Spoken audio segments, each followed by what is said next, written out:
abantu abalala bonna ab'emizannyo abalala bacomplaininga nti Uganda Cranes basinga okufaako. Tulemuwangula president abayita abakolera ekyemijjulo biki ate nga waliwo n'abantu abalala abalina ebitone ebirala abatabafiiriddwako. Do you feel their pain too?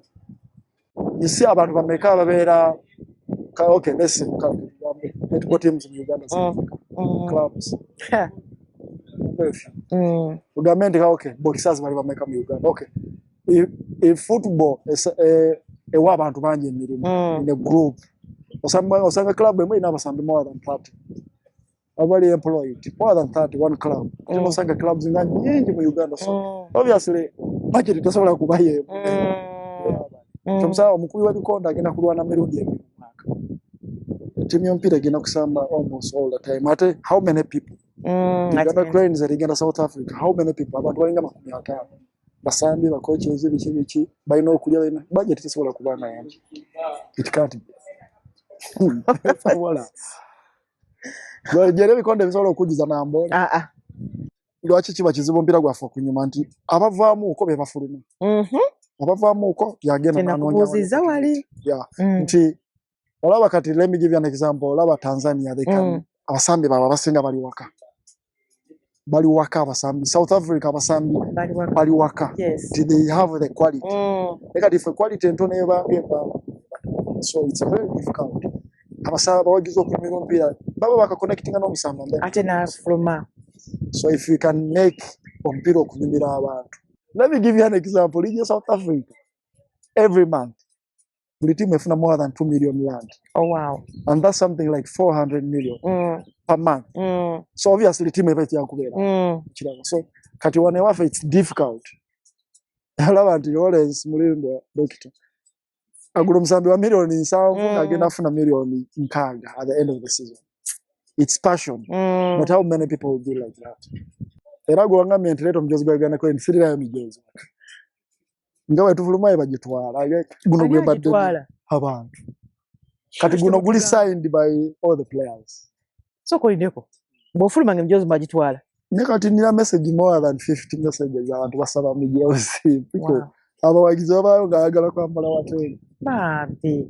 Muyimirawo tubasanga wa akafuluma tukukwambula. Bagitwala. Kati guno gwe badde yona gwo ngamba obviously. Guno nakyo gwo wagusigaza. Guno anti guli signed, it's my souvenir.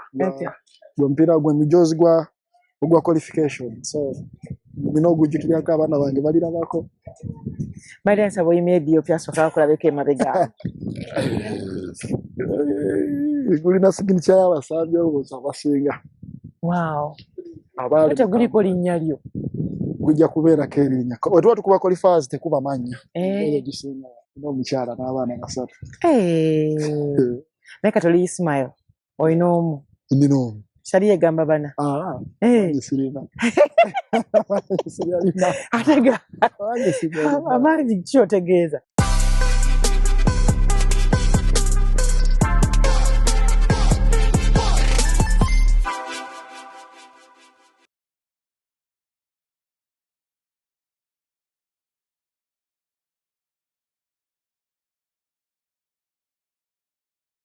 Hello, welcome to yet another edition of Share with RKB, and thank you for watching, sharing and commenting. We don't take you for granted. Yona jemusizo kwanga mtulaba atubaza mukama katonda bawande n'obudde obulungi nembera gye muyitamu ennungi ddala nawulidde kontino abali bawangalira ebungereza kati ate ekyo kigenda kulya muddala mbu obunyogovu bungi nnyo olw'ensonga nti kaakati like nga bonoga nti no omusana gweyongedde wala nnyo okusinga ate earth weli. That's what I heard. So bambi keep warm ate musigale nga muli balamu. Bajogezako banaffe aba Nova Natural Organics abagamba nti weesiga ebisiga byolabika bulungi ddala because omwami omukyala ate abaana n'abaami bakyasinza okutaagala kwesiga bizigo, especially abaami. Balina shea butter mulungi mukwano mukozese koleme kusiwuka ngalo kibi nnyo omusajja okugyayo engalo usitulamu bwati muno mu gap nga muna musiiwuuse n'ojja mu sokisi obugere bwonna nga busiiwuuse n'osika bwoti empale wonna ng'olina enkyakya ku ntumbwe tata abaana tekinyuma shea butter mukozese bannaffe aba Nova Natural Organics bajja okutereza bulungi skin yo. So today with me nga mulakubemu omujozi abasinga manyi nti mpagala Liverpool, yes, n'ate wane Uganda Cranes kebeera ekyamunjukira gula mupira gwali gutuse ogwa Kenya katono mitima tugiwande emijoozi tugyambadde gyonna oba nina emijoozi ng'emeka naye kati olunaku olwali nga mulaba nyambadde ate era mumanya era gwe nina mu nnyumba aba ku benchi yange muzanyi wa Uganda Cranes namba moja nga tuna president w'eggwanga Yoweri Kaguta Museveni ate tulina ne namba emu owa Uganda Cranes ono ye goalkeeper Watenga Ismail gwe nina olunaku olwaleero abasinga babamalako ne mu Vipers anyway byonna ebisinga tugenda kuba tubyogerako nga bwe tuli olunaku olwaleero. Assalamu alaikum. Waalaikum salaam. Ojagidda munno olunaku olwaleero nze Lukia nange nsanyusa okubeerako naawe nsaba obuuza ku balabi bange ba RKB. Eri abalabi ba RKB nsanyusa omukisa gumpeereddwa Madamu Ruth okuba nga njogerako eri abantu abakugoberera. Amiina. Kuba si kya bulijjo okitegeera omuntu okuba nga atuddeko wano ntudde naawe n'okufuna namba emu wa Uganda Cranes maki kitegeeza nze njirina kati nze alina omukisa njagala nnyo omupiira ndi mukazi ayagala omupiira naye musonga nali netboola nabaka nga ndi goalkeeper babeeta goalkeeper yes yeah nga shooter kale go shooting yes naye nga t-shirt yageberako GK yes yeah so basically njagala nnyo omupiira ate njagala nnyo okubeera nga I keep fit. Yeah. I'm so happy okuba nti oli wano. Omuntu awulira Ismail Watenga osobola kumudescribing otya omwami oyo? Abantu abasinga ndowooza bamanyidde ku byenkola. Yes. Nti Ismail Watenga goalkeeper. Let me say kale mwana wa Mbale bamuzaala Mbale nga ndi wa mukaaga baana mukaaga. Oh wow. The last so nakulira Mbale era okujja Kampala mupiira so basically abantu bamanyidde ku mupiira so ndowooza ebira tebalina bye bamanyidde. So osobola kudescribe otya character ye? Very calm. Siri nnyo muntu nnyo abantu nnyo introvert. So kind of shy mu bantu. Yes. So siri muntu nnyo abantu abamu bayinza okugamba nti ye matira njogera zone. No, I believe you. Nze manyiza emyaka emeka oza ku stage nga nzanyi. But when I tell people that I'm shy, bakala atya. Naye nga jjukira abannabitone nsabira omupiira ne bannakatemba enjawulo zero. Tukola n'abantu nga bangi. But omuntu asobola okuba nga ali shy. So me, I believe you. So, oli mwana wa mukaaga ova Mbale. Babuuza batya ab'Embale babuuza batya? Mulembe. Nenziramu nti? Gasira. Naye kugamba Mulembe nonziramu Mulembe. Gamba Otiena kitegeeza oli otya. Otieno. Gasira. Otiena. Yeah. Gasira. Wow. How does it feel okuba nga oli last born ate nga oli mulenzi? But sirinayo feeling ya jawulo gye nkifunye. Nkuze nga first born obviously. Nkuze life ya hustle. Ya hustle. Sirinayo. Teri kyejo. Sina kye nanyumiririza mu kuba last born. Ati mukadde mami yegwa akwatirwa ekisa. Nze kati abalinga nkahezo nkabanyo bagamba I am mommy's favorite. You beat me, mommy comes for you. I like. Oh. Tukulide mu mbeera last born first born. Same hustle. Tutute kyeki. How many boys? 4. 4 boys, 2 girls. You're like a baby. I'm like a baby. You're the only footballer in the family. They used to play maybe omu byalo nga bimanyi before. Nga tebirina nnyo nti birina kigendere. So wetukulidde omupiira lebise mu byalo. Gubadde gw'abantu boononefu. Omwana n'omupiira so tegubadde nnyo nti kintu nti kitunuuliddwa nnyo era mama wange nakati atula n'antulira ngamba wabula nakukuba ku mupiira. Yankuba olw'omupiira. Engatto ng'ozoonona zonna. Ngatto nga zivuddewa. Nze nkulidde mu bigere. Tell me about it. Osomedde Mbale. Yeah, nasomera ku ssomero baliyita Amunsi Primary School. It's a government school. Nakula na maama. Muzeeyi yali alina wabera so nakula ne maama. Nga life yo it's a hustle. Life okusoma omupiira nze let me say kintu kyokka kye mbadde nakyo mu bulamu from my childhood. Nga omupiira gwe nnina nga wengenda nempulira emirembe. Your happy place. My happy place nga kye kintu ekiriwo nti ozuukuka ku makya life nga it's hard. Nsooka ne mulimako somewhere to get something to eat. so nga mugenda ne mulima ku makya n'ogenda ku ssomero without breakfast. Over ku ssomero, you're not guaranteed of lunch. If you have lunch, there is no dinner. So it's either lunch or dinner. Chimu. yeah. So kati ebyengatto. It's another story. Mwali mulima wali wammwe? Nga tulimira abantu sometimes. Mulimira abantu. Timuyinza okwata olubimbi ne mulima ogamba 10,000 maybe two. Ate nga za family. Za mukadde. Mukadde n'ayiga. So engatto tekyali mu bulamu bwo. Engatto ze nkuze simanyi engatto covered nti omwana ayambadde engatto. Ndowooza engatto ezo zasooka nzegulya nga ndi mukulu nga nkuze. Engatto yasookedde mu kigere? Yeah. Ng'oli mu class kyolo? I think senior 1, senior 2. Primary yonna ng'okuuta nfudu? Nfudu. Yabuyinja nga temuli obuyinja. Ofunayo olugabire engatto zaizo emipiira gy'emmoloka ng'omanya ogenda atwala emyaka 3. So that's the life. Kati okusama omupiira wano primary twagunagutandika? Obviously omupiira go it's not something nti oba ndi banka nti this is the time when agutandikira. Omupiira tukula obviously buli mwana aba agusamba. Nga ngambye nti kintu kye nalina nyanza omuntu. Kintu kye nali nsobola okukola n'enfuna emirembe. So always bwolero nako kuva buto nga omupiira gwe gutukuganya. Kyekifo kye neerabira n'enjala eno. Abaana tubogera ku mupiira bannange. Abaana bayinza okwekunya nga abaana bavaawo bano bonna nga bali kasaawe. Ebigere nga tobijjamu njala. Zavaamu. Zavaamu. I can imagine maama. Zavaamu enzivu ziri awo zitunulanga bwe zaagala. Olina engeri gy'ogambye mbu maama yakkuba ku mupiira.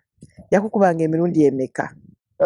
Kati nti muva ku ssomero n'abatu mugenda ku luzzi ng'ate oluzzi luli kumpi n'ekisaawe. Obviously nga gwe batumye 10 ekitundu ng'ovudde ku ssomero oddemu kitundu. Ebiremo oluusi babibbye. Ebirezi ba mbooko. Wow. Okunaama lutalo. Kwegamba life yeeyo. Life yeeyo gye tukuliddemu. Osooka ne bakuba ez'okudda leeti tona naawe.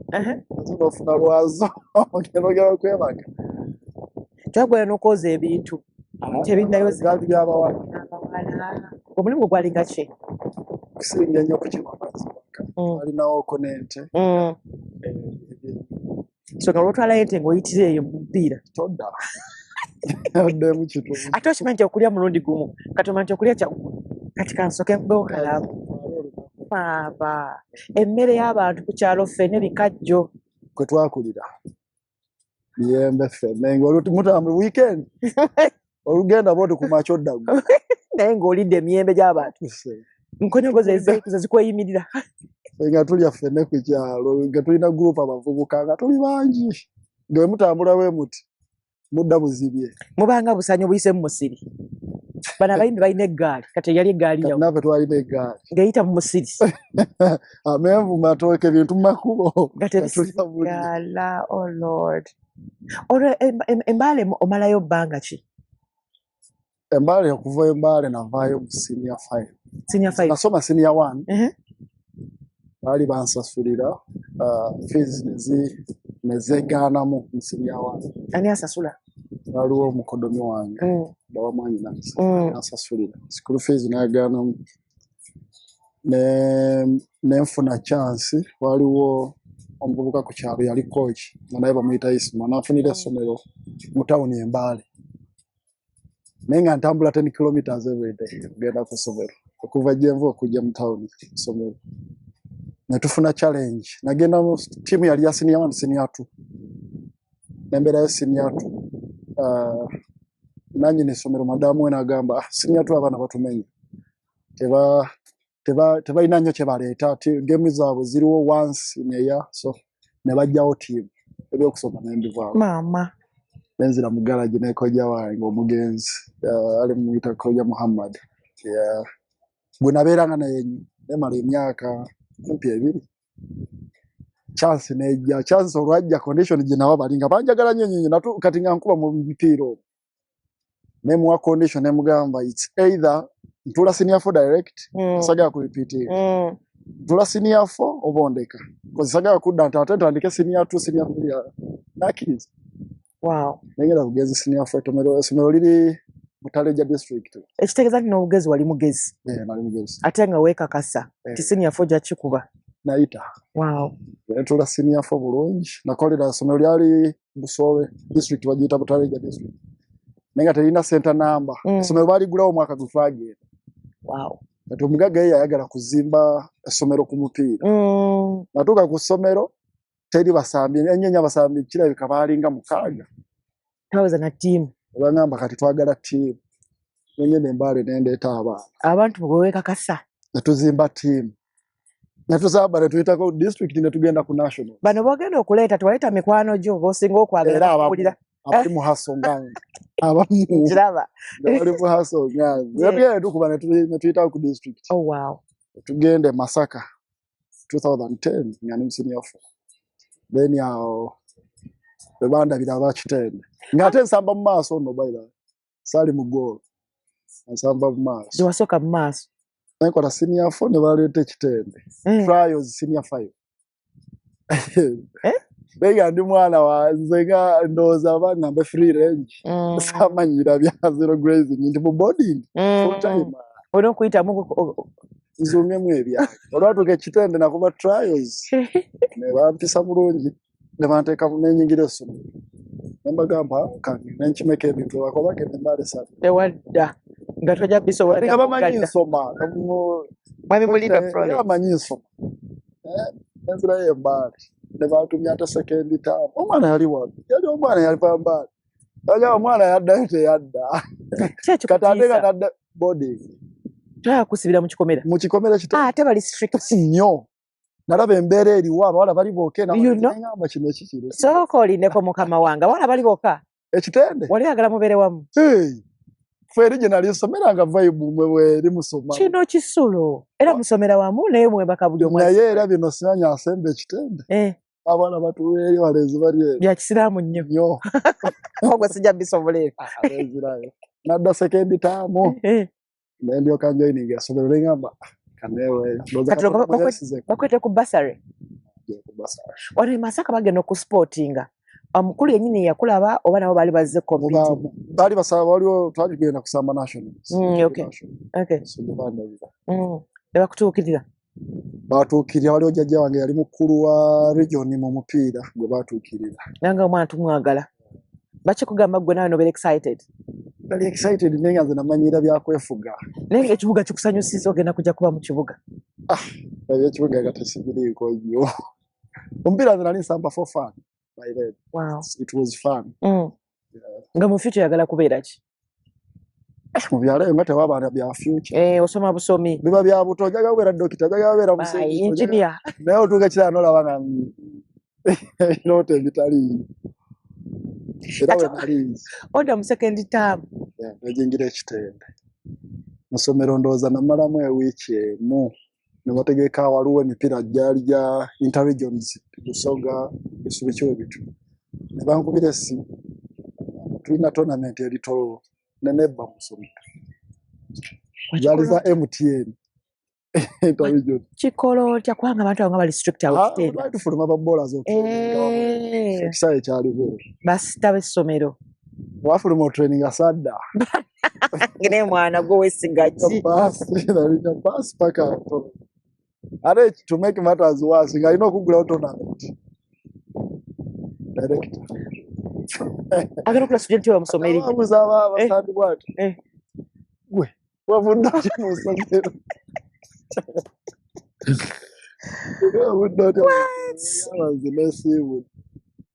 Kwagala mu office yangu olumala guno mpira dai.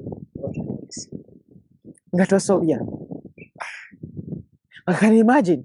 Hata wakusanga nekuleseka oli wano nakugamba bugambi nti omala ndaye waka twali tusombola era nzola mwange afundu gwende baseje director Dr. Rollins Mulindo yateeka flight bambi ate bagamba mbu ababola azawe kitende mumufuga essomero kyenkana tetuvuga naye ayina engeri gyayagalamu abasabi b'omupiira yatuwadde obulamu abasingafu kati abamu ngaffe without food tumanyi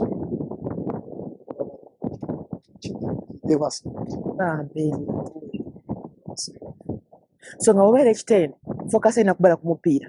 Yeah. Fabu tetwalisa. Abeerawo tusumbuwa. Abasambi b'omupiira ndooza abantu abeera twabasiga. Temwana discipline. Tuli basumbuye nnyo. Ndooza life oba gye tukuliramu. I think. Life. Eri eki. Kati for example life gye kugamba nti wawaka ku makyako mawolo. You have no direction. Kula nti kino bakola kino bakola so kati tujja ogenda n'ojja ekitendo oli mukulu already. Wayononeka kandi ate kati yakutwala. So it's a challenge. Yali naguma yakwaguma n'abasawo tuli bazibu. How did you balance ebitabo ne talent okwekiselinga mu kusoma ate nga ne talent nayo agala okwekiselinga? Kati before ndoza nakati era obviously amasomero yalinga academy y'omupiira without okusoma nga tolina gyogenda ku mupiira. Yes. So you have to go through kusoma nti ogenda samba post primary ogende national ogende secondary sambe inter university so yalinga ekkubo. So obviously you're forced to okusoma n'oba toyagala. I know. Kitenda walinga nengo omuntu omutwala mu class. Lutalo naddala boola lutalo lwegi ya lutalo naye obuwala tewabasumbuwanga omanyi kusomera mubeera you cool you know the bowlers zinave mbale nga nina mentality egamba siwasa mukazi kuva mu family ensinga set kati nga nganza ekimanya ekitende tedigwe nenkana oba gwesobola okusembera wali 1%. watya nnyo naawe inainga kyali kituufu ng'abaana bali kuli bagamba noonya mukazi yakolamu ebyakola munalisi. That's not my direction. Yali njagala nganzo kwerwanako sisi kunfuga nze musajja munakyalo old version nzaina okuba omusajja wakasosi nti olwokuba ina sente onfugirize so ebyo tebwali bulamu bwange. So wajja n'ekyo era nga omuwala Kasa agamba nti naye yisima oli biki emisinde ate nga ndi mutiitiiti nze nga class weba etandise siri mu class. Make sure nze asooka mu class muntambule mu maaso g'abaana wendi nga nentulekwe. You're that shy. Sisobola. Ate gopanga. Ne ku mukolo mbu abantu batudde mu jangu oyitewo otambula oyitewali. Nyinza okwetegana. Bisha. Babi. Oh wow. Ate ng'odiringa mu bantu bangi. Screen and everything. Eri obantu ku mulimu obeera ku mulimu omuntu n'owakuyita wano. True. Kati wayingira ekitendo losambira kitenda ze ssomero oba Vipers? No. Najjanga essomero. Kati tournament yeetololeeyo. Yali tolanga baddayo ku ssomero. Nensigalayo nensamba nti ne tutuuka ku final era nadda okugaba ekikopo nansanga nga batukubye ku final. So now I was the best goalkeeper of the tournament.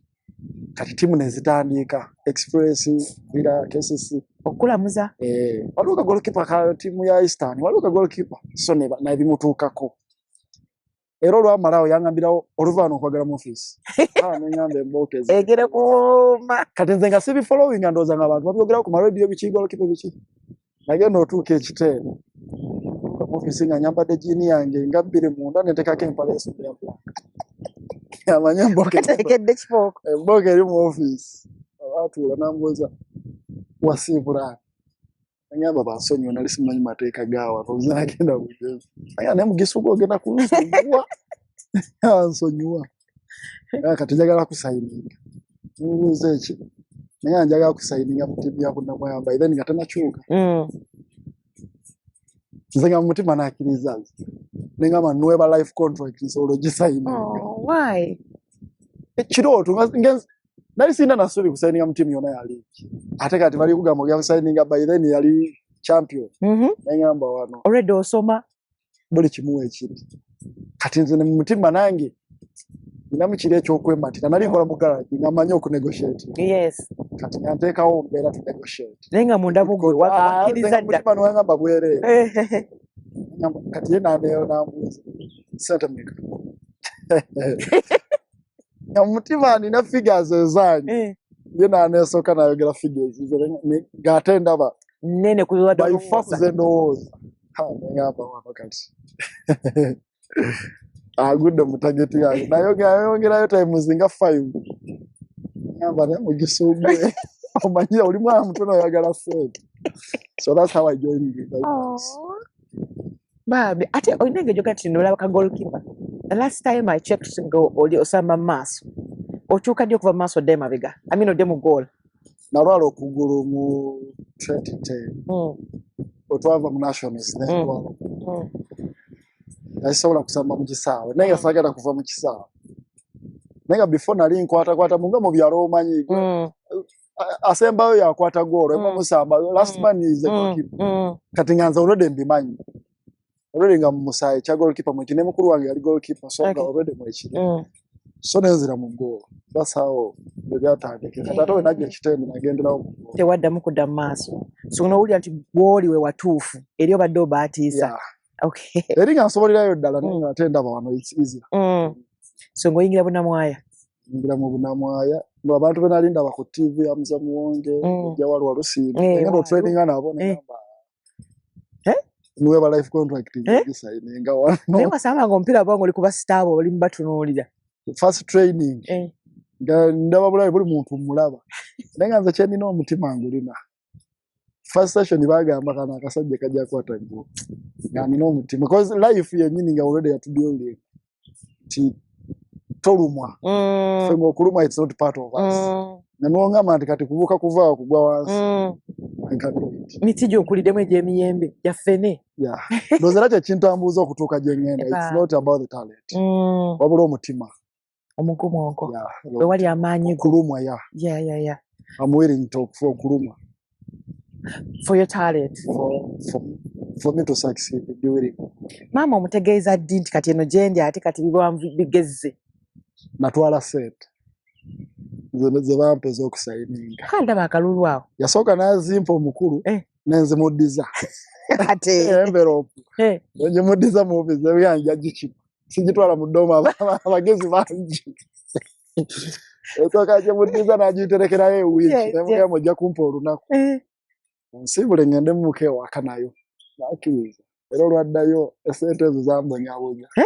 Ofuna obufofofo. Ayi. Okuva ekitendo okutuuka mu town ndoza nalinya boda nenjivaako neninya taxi nganda buli omwanda. I can imagine. Nganda buli omwanda banina sente. Okutula mu taxi oli olujalo ngamba mvira mu. Nemwezi ze tubadde tupatanye nti bbiri mu town nezivumwa nenvamu neninya boda kasitatekako okubiri ngamba mvira kawo. Bagero natuuka mu town. Okutuuka embali natambulira olunaku lulamba. Imagine. Watuka mpaka walinya bus paka mbali wa taxi. Linya taxi nejibiramu ebweyekere. Waliwo kyala yali mukwano gwa kojja wange. Ngenda muzeeko. Kati nga nina ziti. Soka. Nasoka no mubali. Splashing ama. Laga nti kati boss man. Awo nemba nenzija ku stage ebweyekerere.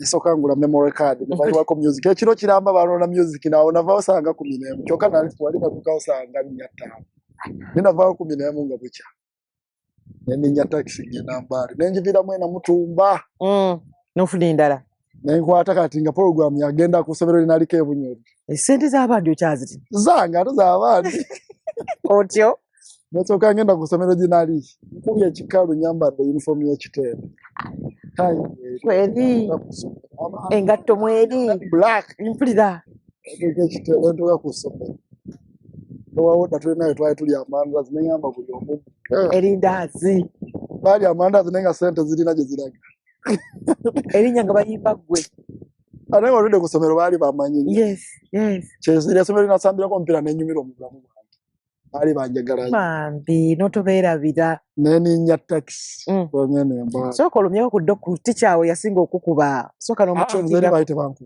ku somero gyera gyali nali nga musomesa nze nagenda with a condition sisula mu hostelo z'abaana sula bweru sirya mmere ya somero na metro nanfumbira mmere yange station. Oh wow. When I get over joining and I get with my own conditions. I already I love that. So by then when I get down and I did already have that respect. You know your value. Go about here. Misinya for how. Zenga anything concerning a chinkwata ko njogirana nanyi somero tutulana. Bye. That's how when I gonna respect you. Nina wali manyi value. Yeah. Ngomanyi kyoteka ku meza. Enakola ko mu garage. Kampa that okubanga I respect myself. Wow. kanyimusa So kati nga oli ngende waka tuko mukadde tali otasanga sister wange gwenzira ate kibakugo y'okusomera koze netto nasooka muwa sente ne mugamba bala obye wa sente koze bala musente mukadde olwo agenze kulima kumakya abala musente olwo obye wa sente mama oduse kusomera obye sente zawe ne mugamba zange za kikoze za mupiira naye ate kisoboka ate kusobola kusasula sente mwezi mukadde n'addo ne yamutubisa sente aduse kusubira zere sente mukadde lakwata kuntunanga mwana wange onzise tobba kiki koze sente zafe yamubuzo agarako mmeka soka ntuula yaga kusubula y'amanda bikina soka mwaja kasatu bosi ga otaddawo tolakawo omugugu guli aja soka gojeko mukadde naga kiki koze soko jeko najja kezize yazo naza zagera waka nga tolina account mu banka kuteekako sente iyi account nga olina account ogula oliteekayo ki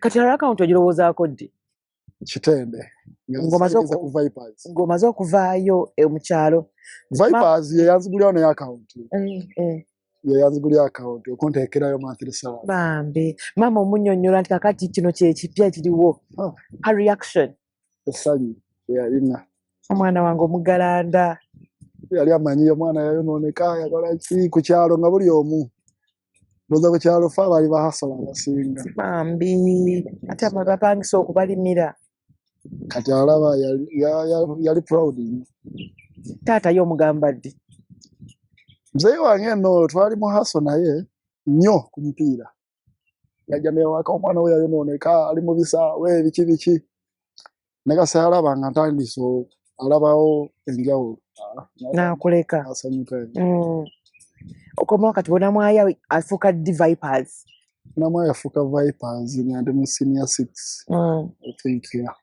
ebagikyusiza mu senior 6 nange era nze ndi mu ssomero full time nakubenga nsasula okola combination kigwe kyesi tokyagijjukira oli mupiira Kon Islam Fine Art year ebati history econ Islam Fine Art bannake eyo combination enzo olwo nga mulimu kigwotunuulidde tewali ife tusoma kumala wala bafuuka sekati seeka abaseeka kumala dawa nagenda ekitende nga nkola entrepreneurship naye natuuka mu class nga bakoze paper ng'akoze obuyafunya 8 naye ngamba nedda sifu nga sikubangako fine art nakyusizaawo nenzira mu fine art sinaga hasolinga nabano nga nzagenda okuswala nga ndaba ngenda kuswala nga buli saawa nakyusizaawo nenzira mu fine art naye ngende nga byenkuba tebifitegerekeka kati otandise jja neri professional ey'omupiira nga ndi proya eyabunamwaya ndimusomero nga nsasula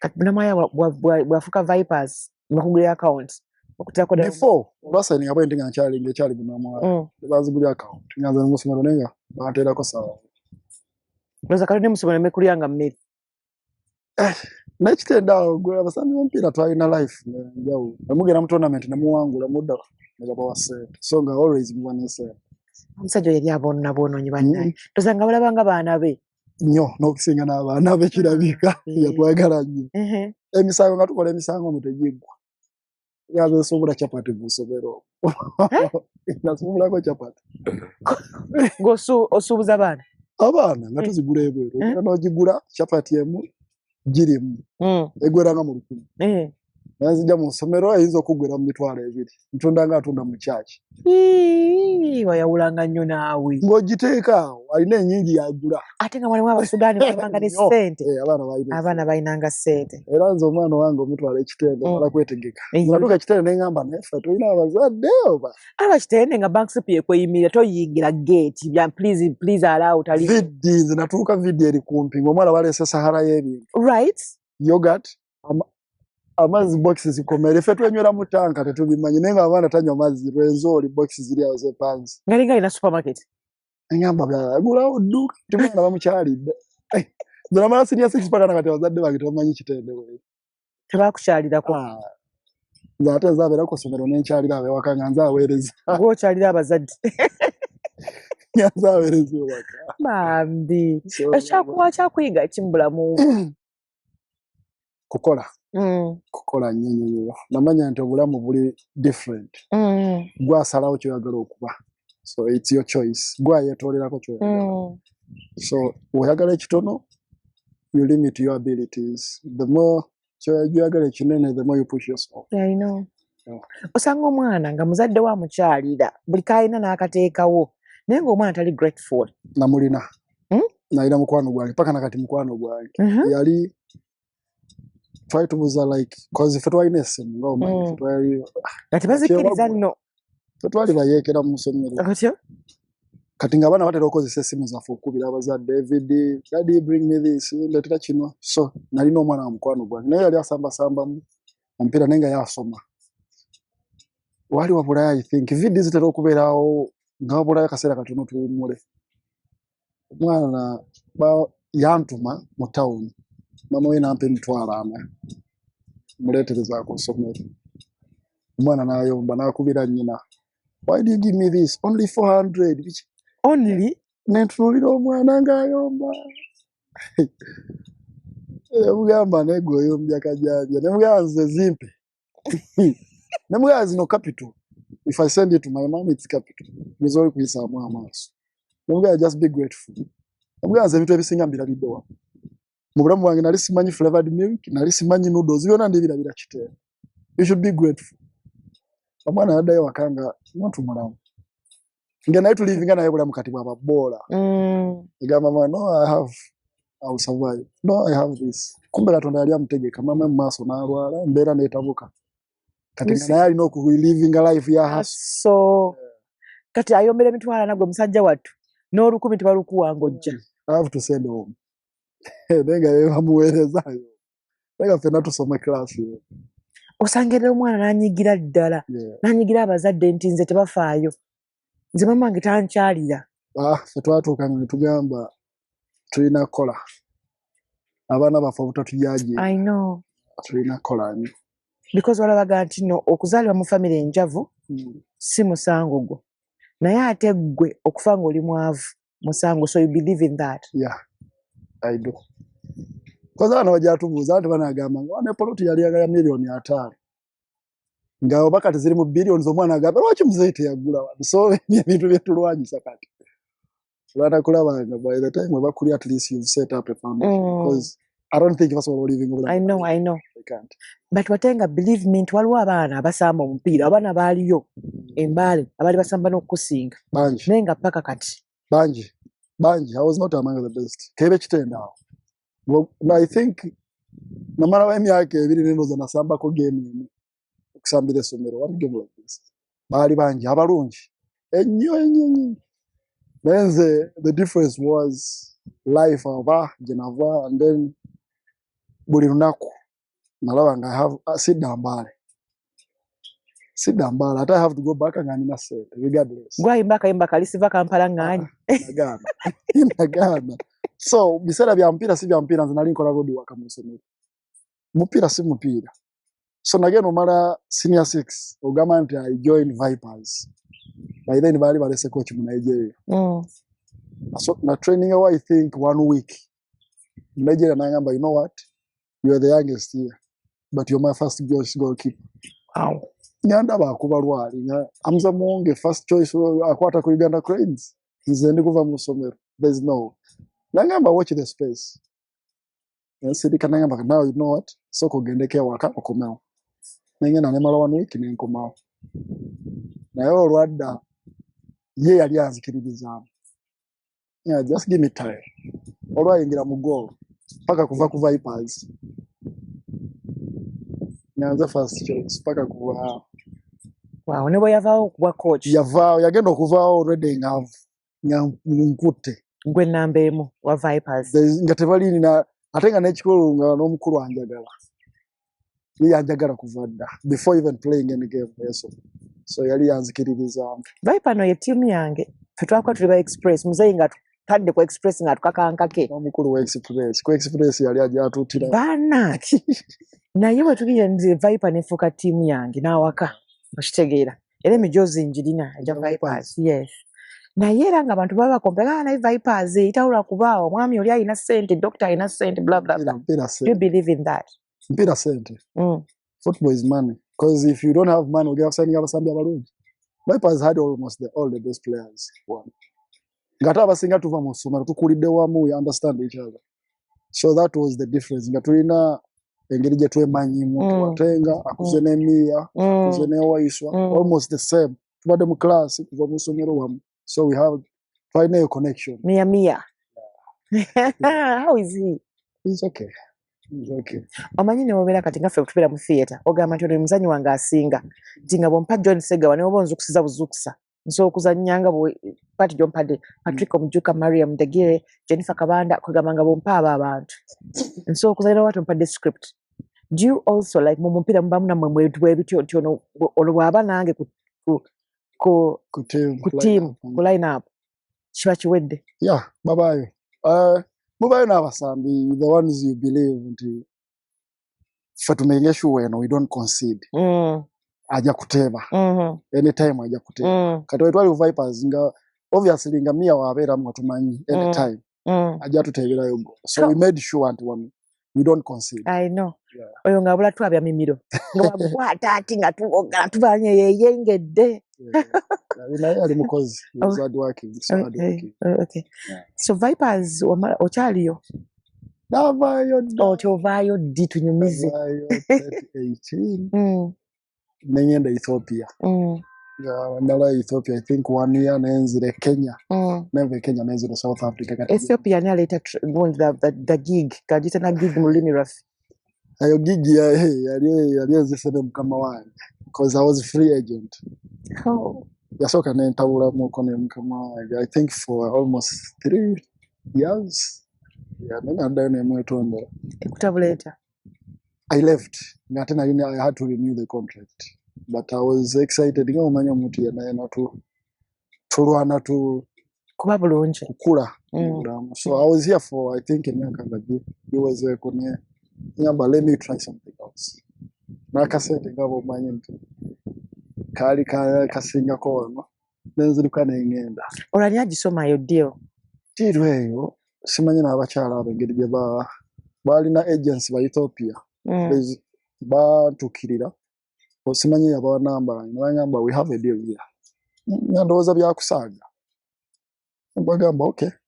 Ngira ate nduisi. Nabambuza do you have an agent? Nabagamba sirina. Nabagamba okay. Sign with us, we give you a deal. Nabagamba bring the deal, I will sign with you. As simple as that. Nabagamba we can't do that. Nabagamba this serious. Nabagamba do I know anyone in Ethiopia? Nabagamba katigoreta deal. I see deal where yes. Outside. Smart. Nabagamba it's okay. Nabandaga this is the offer. Then sign, we negotiate, we conclude everything. Then signing. Remember contract here 1 year. Never married is a deal nini. Mukama oto mugambi. Not free agent. Because after the contract from Zambia, obo intro gena joy yagala. Kati kibutabula mu ekyo. Kutabula naye. I had to sign. Ile aga renewing kyotakola. Yeah, ziruka nyenda. I know. That's the sad part. Alini nogenda ntule naye neti yali zikiriza. So kintu kyasinga okwejjusa mu bulamu. Yeah. Sometimes ntula nengamba. Because they gave me everything, I think. Bampa platform. Nakwata mu Vipers, I think, emyezi mukaaga. Nabampita ku national team. So, everything was the national team najigendako mu mwaka ya senior 6. Wow. Yeah, vacation ya senior 6. You're joining the national. Uganda Cranes. Yeah. Kwe. Era nayo nalinga Vipers. Bampita nenziruka nenyene mbale. Tufikaro gama mama. Nenya basire sisobola. Nyene ngopiti no nyango bani. You know. Kisoboka. Nenziruka nenyene mbale. Ngabasomya timu kwenda. Sali nyayo. Nebakuba yabali basamba chan qualifiers. Nebakuba first game. Bali bagenda training bali basoka Tanzania. then badde okusamba ewaka sasa nagaana training kanadduka soko nzija kama simu siyo nakubira abantu embale ani abasobola otufunira abateeka aba mwagala mu training badduka gawe kwesa akatengo kyo kyasinga okutiisa obviously teri kintu kiri challenging nga kugenda mu environment mpya always ngala mupiira kyekyasinga kukuntiisa nti ngenda meeting abantu ate kati abaliwo jakubanga fala yatewekakasa nalina okwekirizamu nganza naye that fear tesobola olaba ne bamesi ba Cristiano buli game erina kyanjawulo kyebala nti basamba emipiira naye obviously obeeramu nakali akantu kigenda kubeera so kati environment empya nange ate nawe walingano zatona kitukula we tonaba kumanya nti osobola okutuuka mu Uganda Cranes kugambye kyagwa from nowhere wow ne bampita ne ngamba iki ngamba siwo nangamba enkyawatenga wadada bani basambi twalinga mukaaga ngenda mu camp konzo kale siyo nalinya basi ya 14 iji yewedde iji yaliyewe komi nemno itamu omuntu abadde excited simu eri off ekyasinga kale okunuma basamba Uganda Cup ne tuluzinga so I was nali ngompira ngu kyayemu nefiya yo ngamba siyende kati otuka embale mama bimuyitiramu tayo tamanyi akulaba otuusi ndi waka nabuza kiki ekigenda maaso mwana wange talina TV talina kya kati ndandise okuzimbazimba obuyumba wetuli kati agamba nze kulabako maama nze nkomyewo holiday kati nga nti holiday omupiira kasitetuuka mubeera n'omwezi nzenzizeyo waka bakunoonya bagenda basamba e Tanzania badda siyo wankubira essimu nemugala siyo sirina gyendaga era ekyanzija embaale yali president mwenye Museveni by then they were yali for president nambuza mugisugu yagala ki nambuza omanyi bameka abagala okusambira ku timu yego yonno nga basonyi omuzeeyi nalinyirawo basi nokoba wena kobawo netandika training waki wakubira wayangu okudda yali muzeeyi wange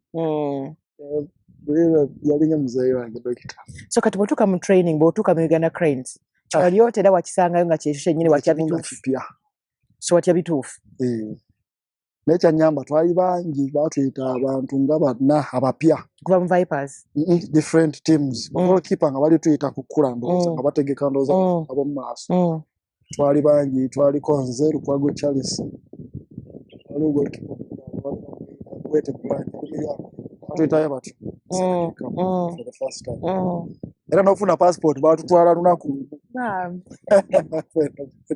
but training yaliganga ya Vipers wayongebiri more aggressive yali aggressive nyonyo bala mugenzi coach Kajoba yali so aggressive very aggressive noga abanange azireyeri ngamumala training nowebaka for more than 3 hours ngate mulina evening session ogenda okuddayo nga amagulu gakuluma so it was a challenge wamalako otya kuluma nze kyenakugambye kugambye nti kasitonda gawale nti oyitawa okutuuka so baconvincing abatandika kakati this is your new home and you are to accept fitting ekirungi international team you don't train for long for a period of time mwezi training 1 week nekigwa tona olumala omupiira buli muntu nadda club so nagetinga use namanyira abantu abapya tunembera part of it chakumanya panga kyo kutali kukwata ddala emipiira kati nga gwakwata ku Uganda Cranes Cranes siwangwa unadala goalkeepers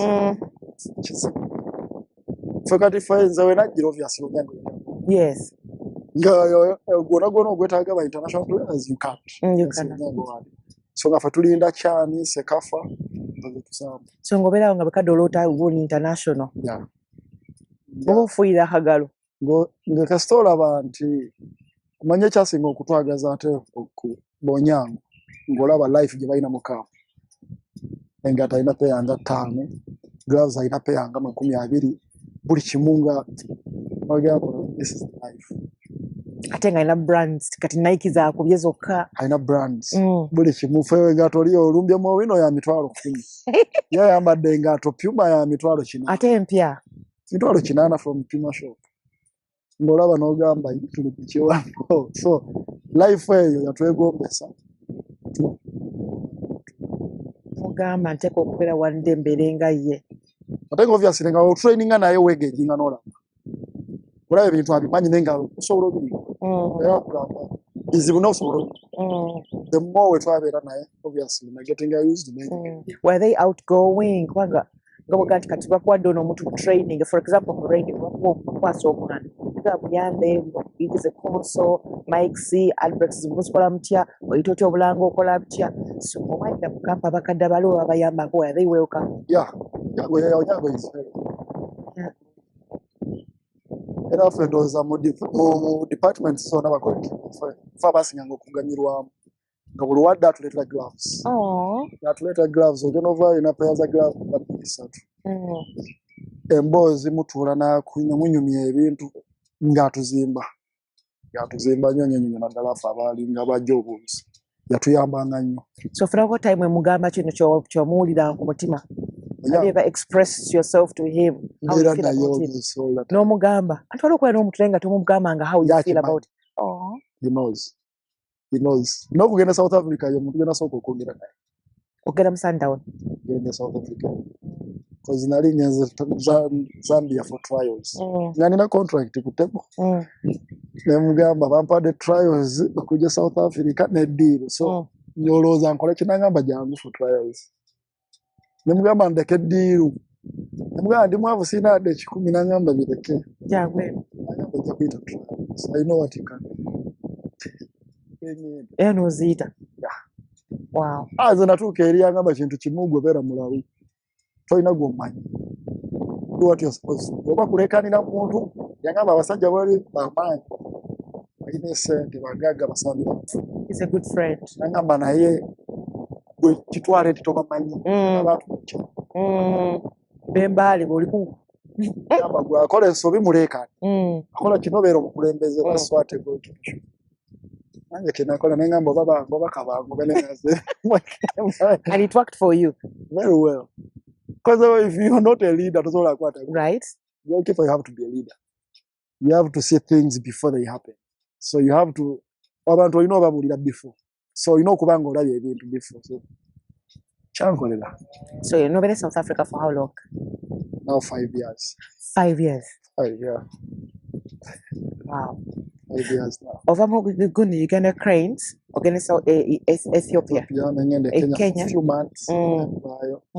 Ngenda for Zambia nga banjagala nnyo nenga tebali straight now. Togedde sente endala otuuke eri coach yekyanga. I can get so many goalkeepers we even with less money. Nengamba abasajja. Invitation olwajja ya trials. Agent yali atutte ne mugamba we have an invitation. Tugende tubano naffe tubanywa fees. Agent kulabitya kulira nnyo. Agent andi kati omuzambi w'omupiira oba agent abeeranga property. Okay. You have land tosobola kunoonya baguzi. Yes. So kati gobeera property ye alina okunoonya clubs. Awo mukikola mutya? Negotiate kisinziira ku understanding ya takes part. Abanga market yawo twala wali ekigguka ng'akuteekayo. But you have to be nice to him, I think. They're controlling going. Agent, also tulina ba agents, they think that the boss is which is not right. It's not right. Because nze musambi. Gwe gwatunda. Nze gwotunda. Without me, togenda afuna sente. Yes. If I don't have a deal, tolina sente. Kituufu. Let me say, mbanga take 10% of myself. Basina mulimu. You're right. So it's about understanding. It's agent wange namufuna. Nenda tuko ogende South Africa nga simanyi na wafaana. Even the picture. Ngaye ku kifaananyi kye profile picture kuliko Yesu. Buli lunaku status ateekako Bible. Nali nnyonnyola ne ntuuka South Africa nga simanyi wafaana. Oba yali Yesu. Simanyi. Era kirabika kuba ngira tuuke South Africa nga sirangako agent wange face to face. Okaabe kifaananyi kye nga simanyi wafaana. But ng'omukkiririzaamu. Naye yajja ku hotel we banteeka nenzigwamu awo. Right. Yali ayambadde ebisando bye oba yali ava mu bibye. Yambadde ebisapatu bye. Ayambadde ekinu kye kikoma wano. Yes. T-shirt yali afana n'engamba ono ajja kufunira omulimu ogwo. Nyame nambuuza ani ejja. Naye abagayi bamuyita John wa Ivory Coast. Naye tukoze naye for all that time. Yategeera omulimu gwe. Kati twafuuka baluganda. I don't have a contract naye naye tukola. He knows sirina mu lugube omanyi because the sente zeni basasula nze nzalina omuntu. So if you have that understanding. Kubanga oyinza okuzimba omutima. Bangi. N'omugala. Basambi bangi abana Uganda. Scandal nga nyingi n'abasambi. Ate biba bibi. Biba biralamu. Oba olukweri ba agent bo. Onaluma ono agent notamuwa sente obviously ajja kwogera n'abana. Ate gwe omusambi tosobola kwefunira deal. Baku blacklisting. Wow. Kisudde abasambi bangi. Naye abasambi abasanga mu mupiira muno mu Uganda lwaki bavaamu nnyo ne basambira ebweru? Obviously bisambi asaba kuba timu zaffe tetunatuuka ku level esasula nga timu zaabwe. Osambi tulina life gye tuyitamu nga wenkugambye obviously buli muntu aba agala akyusa waka. Osanga omuntu kati mwana muto myaka 2 naye ng'alinayo obuvunaanyizibwa bw'abantu 10. Yeah. So with the salary yawa sobola kusurvive. Abatuuka n'okufuna ddala obutuuze n'aba nga takyali Munnayuganda n'afuuka mugirimaani n'afuuka muki life kasitala opportunity. Obviously basinga kye bakola. Okay. So tukomye club kyendalawo tugenze mu Zambia for trials in the South Africa for 5 years. Now, yeah. Okyali South Africa. South Africa. So kati ffe tukwewolako bwewoza okujjako eno otuyamba buyamba. Eno waka. Bali be banewola koze erimbera contract eno sirinayo ko. Yes. Eno waka. Kati Uganda Cranes ogikwatidde bbanga ki? Mbaddewo ebbanga I think since 2030. Wow. Nawe kubeera nga tobeera mu kisaawe. Goalkeeper nga okufuna opportunity okusamba nga kizibu. Nenga obeerawo n'obeera ne team both. Okubeera active ogamba nti nkwatiddeko Uganda Cranes mu Africa Cup qualifier yenesoose yasembi betwa qualifiers. It was my first. Wow. Era nkyabaliza Katonda it was my first nga tugenda. I know qualifying. Yeah. Mupiira kyo okyakusinga okuteeka ku tension okwata Uganda Cranes. Nina omupiira gwe twakwata twasamba ku Mols. Nagenda nga muto ku tiimu. Yali Madagascar. Yeah, Madagascar. Nagenda nga muto ku tiimu. Nga simanyi sigenda kwata. Ne tutuuka twaliyo nze Hamza Muwonge. I think waliwo oba n'Ekimera ali. Nyandi muto nga nze mmanyi mbeera mu kampu kwerira mmere yange kukuba zowe. Kundaka. Ulina zowe. Ezo okuba lyabwera olina okukwata. Nga tekiriimu. Otyo. From nowhere. Basoma line up nzalimu. Atonga we have okuwinning awo then tugenda ku qualifiers. Yali and I think a game where yali gye single okubeera ku tension. Pressure gye twaliko baatulumba nnyo ye game gye nali mbaddeko ku pressure first time from nowhere emmere yange manyina kuse mmere oli mu kisaawe n'endala zisanze enkuze kati nga qualify sembyeyo badde amanyi if something happens dimukubina bana ffe tugenda tubeere no waggulu gye tugulabira tulanga waliwo penalty ogamba oba kati kipa alowooza ki penalty obviously 90%, let me say 80%. Everyone knows it. That's it. So talk about pressure. Talk about pressure. Pressure. The more calm you are, the more into the angle of the I don't have a goalkeeper. But about Uganda and goal mu goal. Yeah. How did you feel the first time? It's painful because Telichinto Chirumanga to be one out of 15 million people. And then no, and then you failed. It's painful. It's part of our game. That's all I'm chilling. Wano mpira gwakasembayoko kale sijaga twe gwakasembayoko South Africa naffe abasinga bannayuganda gwe bagamba nti naye halero Uganda Cranes ewaddeyo obuwi. Okikiriza naawe nti nno ebyaddala South Africa Uganda Cranes yagiwa buwi? Tekisoboka. Because ate kati nga tuwaayo tutya. Obamanyi okusasula waliwo ttiimu ezijja nezisasula nezigala naye kati tumanyi mwayiseewo dda kati mutuleke bulesi tuyitewo. Yabagenda kuwa ssente mmeka? Kati gwe sooka olabe how much money basobola otuwa okuletinga down abantu million 5. It's not possible. Abaana basala omugamba nina bwe bafaanana. Embeera emipiira gituukawo nti ogwo omupiira gwatuukawo with excitement into qualifies because omupiira gwa Sudan gwaliwo a day before so kirina engeri gye kyateekamu abaana wansi abasambi abamu ettiimu eno ebadde n'abaana abato abaana abato mwebali abakulu so obviously that excitement comes with it. I think nze mu kulowooza okwange kinalowooza kirina engeri gye kyaba kiteekamu wansi nti we have nothing to lose already to qualify nze abaana abamu kyeba kyekyabali kyekyasinga okunyuza mu mupiira ogwo that particular game eyo nti ekyasinga okunnuma okay we lose games tuluzinga naye engeri gye twaluzingamu we not ourselves kyolaba nti ebintu tubikola kisaazi tetwalina erinnya tekyaliwo so that's the only disappointment mu kisaawe tuluzinga games naye teri kirumanga kubanga olina kyewalikoze ekirungi that's the most disappointing part.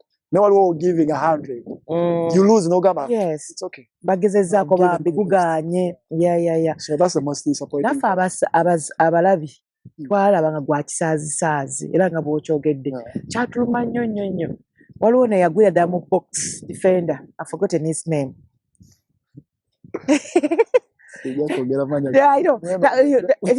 Nagwira ddala mu box naye nga nange kalibbala awo nange mbadde sikola kukola bwe bati netubanga okumanya abantu banyiiga nagamba era aganye okuva walk of shame agitidde balina kweta stretcher bamuteekeko omufulumya obufulumi. It's painful. People are so hard. Kiruma ate naffe obviously we carry that tukimanyi we know how disappointed kubanga that the traffic jam yali mob abantu abasinga emmotoka ne bazireka wala ne batambuza bigere kujja so labanga like tewaliwo respect for the fans you know so kyogedde kituufu nti olusaazi baali lungi tekuba nti bantu baba sometimes kijja buzi naturally kiringa gwozuka ku makya waliwo olunaku lwozukukanga ebintu toli bikolanga olina bikola so it happens kyatuukawo nti kibeera mu system kasobola relaxinga mu katono obviously kyogenda okuba late so what's been your favorite coach Uganda Cranes so far? Favorite? Asibeera naba favorite because buli coach alina kya kugattako ng'omusa buli omu alina engeri gyakukuzaamu toyinza okuba noono nga yakuwadde opportunity naye nga ate otegekebwa before kyo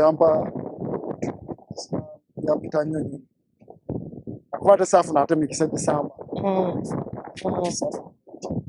kati ate onaaze ate trust so yomu abyoli alina kyatadde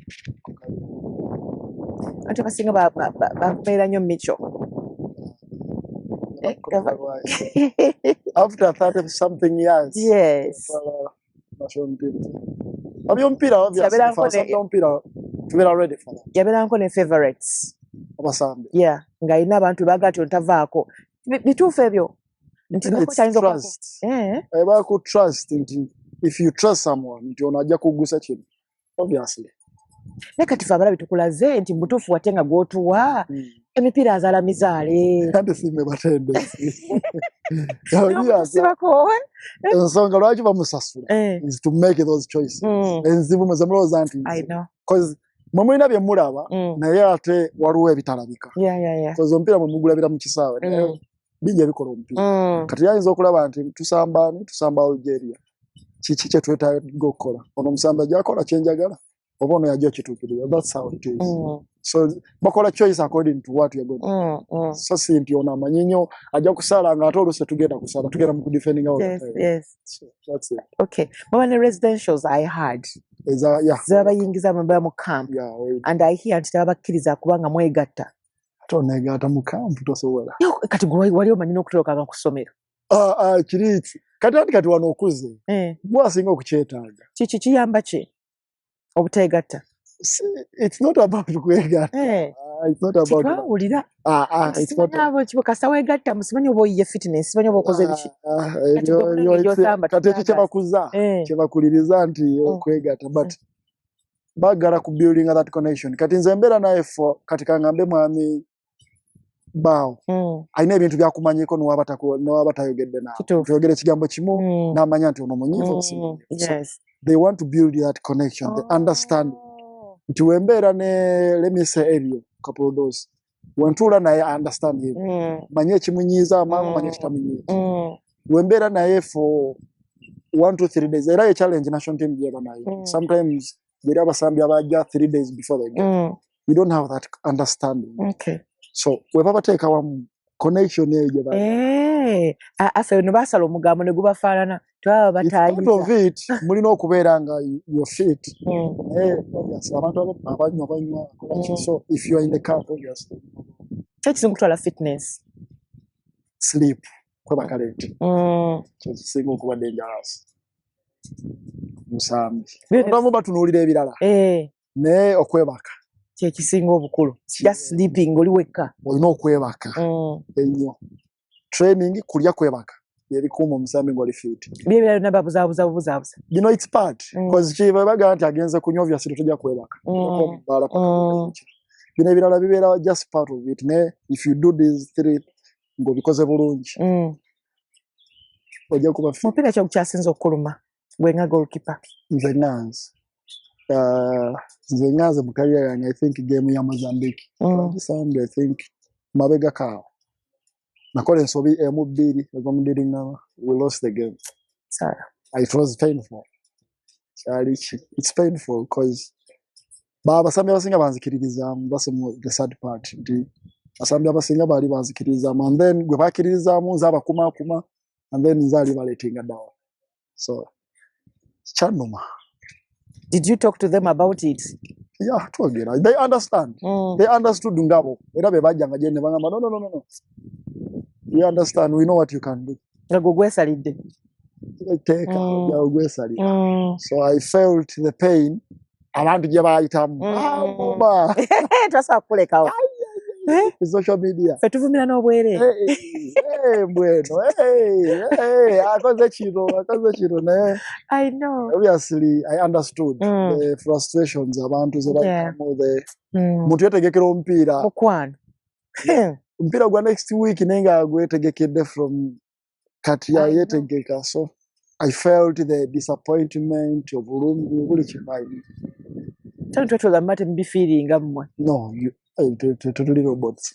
Bambi. So mu kisaawe waliwo ogenda okusamba nenga you don't feel yourself. Bulumi bw'abo abantu. Olimu abantu. Nze waliwo ne game ya South Sudan yawe I think. Bakuba national anthem nenga amaziga gava mu maaso. Ng'ojjukira live behind Joyce Mu and then nti gwayimiridde to represent your nation. Kiza kubanga ekyokusaa kya bulijjo ne but it's not. So if you do something, obviously, ojjukira mu n'ogamba I've let down abantu. N'omukisa gwenfunye, I've let myself down. So, where it? Wow. So to a national anthem, it was until it's that deep. It's deep. Kufe. It's not for everyone. It's not for everyone. You're representing your nation. It's not for everyone. Mood training, never salaka abasambi. Bayisa abasambi, let me say, kati chanti muyari mu preparations. Bayita abasambi, bali asatu mu America. Bagenda batemako. To make it to the 23 or 25, sichang. And then to make it to the 11, sichang. So if you're there trusted, bayisa mukasengeja kalikona and then you mess up, obviously, you get hurt. I know. Yeah. Do you think it's your talent, or also there is luck? Waliwo engomba egamba nti luck esanga muntu yetegese. Mu bulamu omuntu abalemereddwa bye bagamba nti luck. Ne luck olina ogikolerera. I believe abantu nnaye kugambye there were very many good goalkeepers. How much are you willing to sacrifice? omupiira obeeranga you have to be a slave. Nti nina okwebaka before saawa 4. I don't have to eat this. I don't have to go these places. Nisirina kunywa kino. Kati oba tosobola goberera bintu ebyo byasiri unawulira nti onalina omukisa ono talina mukisa nenga oba how do you prepare yourself to buli omu afuna opportunities buli omu afuna mu nsi naye how do you use it ogwo mukisa gwofunye. So it comes with the preparations. Yowereddwa one game ku Uganda Cranes, that's it. Are you well prepared okukwata abantu babenga they trust you more? That's it. Talking about the sacrifices, bichi ebyo byeweefiriza for omupiira? A lot. What is a lot? Bingi. Omupiira nga nkugambye nti omusambi w'omupiira, the reason why they are paid Cristiano babasasula ezo sente. You're a slave of your own job. Your talents. Your own talent. Fuba tufuga nga baana basomero. We musaana. Nti saawa 2 mu kitundu or training nti tutandika saawa 2 by saawa 1 nti twambala mpale black t-shirt ya yellow ne sandals nga muri mu hotel. Gwejangu ngo yambadde colors zo it's a fine. Ebagamba nti kati enyama togirya lya kino tolya kino. Obey. It's a lot. Nze maze mutuuka ekiseera nti tomanyi Christmas abantu celebrating you don't celebrate. Idi nze simanyi na osemba bakulyako idi ne family I don't even remember. So werekereza ebintu bingi family nogireke it's a lot. That's the difference okubeera wakulu eyo no kati obeera mu embeera bana I miss my mama, I miss my friend. You know, get out. Can't. So I believe bagamba it's lonely at the top. Very lonely.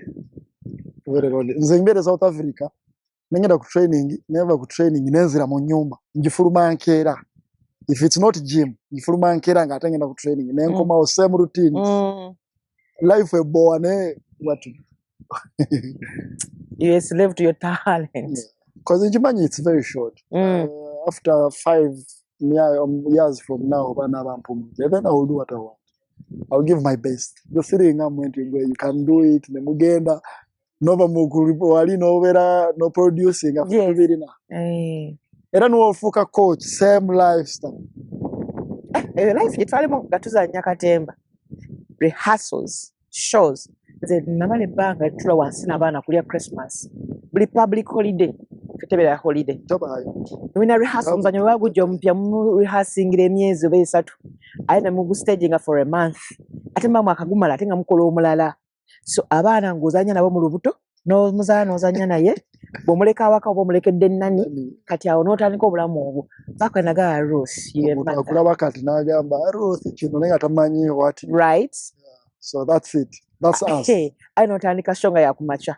So wazanye weekend ate kumacha ina kuita mpaka Friday ate leo zanye theater basically. Yeah. So whatever you're saying I nchitegera I can yeah. Kati social media no gona otogedde kwa inoga ati abantu bakuma ku muzannyo ogwo. How do you handle social media the bashing? Negative. Okano choko chikiriza. You accept no gamba buli ekijja. Era chimira. Leka akole kyayagala. I understand. Oba no soko no social media no jiwa mwene. Nezera social media sinyo. Tell me social media. Sinyo mbera just nti TikTok nako zino yaja mubera ko no isa ko kunyumirwa ne oyizo kubera ku Instagram ne mara omwezi nga si say nyo oba Twitter. So how do you connect with your fans? Oba nga tole social media because kati omuntu akufunirako. Yeah, to connecting obviously ne obyomupira byo mpira si stringa mwete si bya muyindi because you have to focus all the time. Tatulinga bayimbi nti ogenda fulumya hit otambulire kweyo. You perform today, they want the same next day. You perform on Tuesday, they want the same time on Saturday. So if you divert and celebrate with the fans, hey, wakoze bulungi, that the same people are going to after the next year. Abana. Now amanyi. So you have to always, kumanya nti, okay, they're my people. Kumanya time ya when no manya nti, bawa. I have to be myself all the time. Bagende kuba fani kwanga bakuvuma bennyini nyini. Wala ntubera mu bisaawe ne bakasuka n'obucupa. Kino kikola bukiki ku bulamu bwammwe. Bwe muntu laba nga tukasuka obucupa nga tubakuba obucupa. Nze kati nze sirina nali mbaddeko nembe nenyigira mu wagizi ku kisayi n'abanvumi. Tekimbeeranga nako. Nti mbunyiize nti muwagizi oba asudde ecupa. I understand the frustrations. Nze neeteeka mu kiti kyabwe because before nange nasooka kuwagirako. Ogwo omupiira gwa Kenya na Uganda gwogambye gwali gutuse. Gwali gutuse. Naliwo. So I understand obulumi because nange natuula mu kisayi abantu ne bagwa namulenga ndyo. So I know how it feels or loses. Mpiro kirabo ate nadda kati nga mabagizi you have no powers on it jona no wakola ensobi tosobola kugenda n'okikyusa tosobola negative tulina powers ezo ezi performing obulungi nate if we let it netuba disappointing you have to understand fe tubeera wagule tunetukyusa n'abazannyi oyo mugyeeyo leeta gundi nagoyo akoze atya teeka mu ssente fe tusamba omupiira waggulu eyo. We know that. Ate nze mba ngenda okulaba omupiira nange siyagala eri mu VIP. Njagala eno mu wansi. Wanyubeeyo gwe.